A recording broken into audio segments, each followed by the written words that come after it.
वह इंसान जो अध्यात्म के मार्ग पर है, उसके लिए बुद्ध पूर्णिमा एक बड़ा महत्वपूर्ण दिन है। सूर्य का चक्कर लगाती पृथ्वी जब सूर्य के उत्तरी भाग में चली जाती है, तो उसके बाद यह तीसरी पूर्णिमा होती है। गौतम बुद्ध की याद में इसका नाम उनके नाम पर रखा गया है। बुद्ध पूर्णिमा को गौतम बुद्ध की ज्ञान प्राप्ति के दिन के रूप में देखा जाता है। करीब 8 साल की घनघोर साधना के बाद गौतम बहुत कमजोर हो गए थे। 4 साल तक वह समाना श्रमण की स्थिति में रहे। श्रमण के लिए मुख्य साधना बस घूमना और उपवास रखना था। वे कभी भोजन की तलाश नहीं करते थे। इससे गौतम का शरीर इतना कमजोर हो गया कि वह मौत के काफी करीब पहुंच गए। इस दौरान वह निरंजना नदी के पास पहुंचे, जो प्राचीन भारत की कई नदियों की तरह सूख चुकी है और लगभग विलुप्त हो चुकी है। उस वक्त यह नदी एक बड़ी जल धारा थी, जिसमें घुटनों तक पानी तेज गति से बह रहा था। गौतम ने नदी पार करने की कोशिश की, लेकिन आधे रास्ते में ही उन्हें इतनी कमजोरी महसूस हुई कि उन्हें लगा कि अब एक कदम भी आगे बढ़ा पाना संभव नहीं है। लेकिन वह हार मानने वाले शख्स नहीं थे। उन्होंने वहां पड़ी एक पेड़ की एक शाखा को पकड़ लिया और बस ऐसे ही खड़े रहे। कहा जाता है कि इस अवस्था में गौतम घंटों खड़े रहे। हो सकता है वह कई घंटे खड़े रहे हो। यह भी हो सकता है कि वे कुछ पल ही खड़े रहे हो, जो कमजोरी की ऐसी हालत में घंटों जैसे लग सकते हैं। उस पल उन्हें एहसास हुआ कि वह जो खोज रहे हैं वह तो उनके भीतर ही है। फिर यह सब संघर्ष करने का क्या फायदा? जिस चीज की आवश्यकता है वह है अपने भीतर पूर्ण रूप से राजी हो जाना।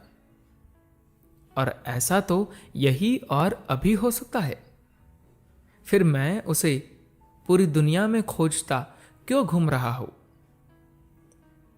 जब उन्हें इस बात का एहसास हुआ तो उन्हें हिम्मत और ताकत मिली और उन्होंने एक एक कदम आगे बढ़ाते हुए नदी पार कर ली। इसके बाद वह एक पेड़ के नीचे बैठ गए, जिसे अब बोधि वृक्ष के नाम से जाना जाता है। वह इस पेड़ के नीचे इस संकल्प के साथ बैठे, जब तक मुझे परम ज्ञान की प्राप्ति नहीं होती मैं यहां से नहीं उठूंगा। या तो मैं यहां से एक प्रबुद्ध व्यक्ति के रूप में उठूंगा या फिर इसी अवस्था में प्राण त्याग दूंगा। और एक ही पल में उन्हें ज्ञान की प्राप्ति हो गई, क्योंकि इसके लिए बस इसी चीज की जरूरत होती है। जो चीज आप चाहते हैं वह आपकी प्राथमिकता बन जानी चाहिए, फिर वह एक पल में हो जाती है। पूरी साधना, पूरी कोशिश बस इसी के लिए होती है।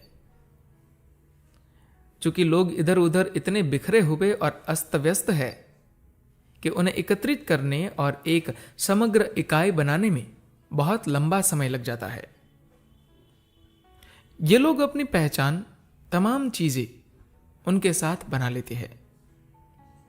इसलिए पहली चीज है खुद को समेटना।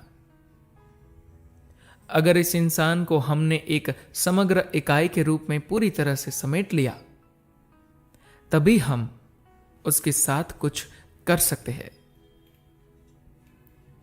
तो वह बस एक पल में घटित हो गया।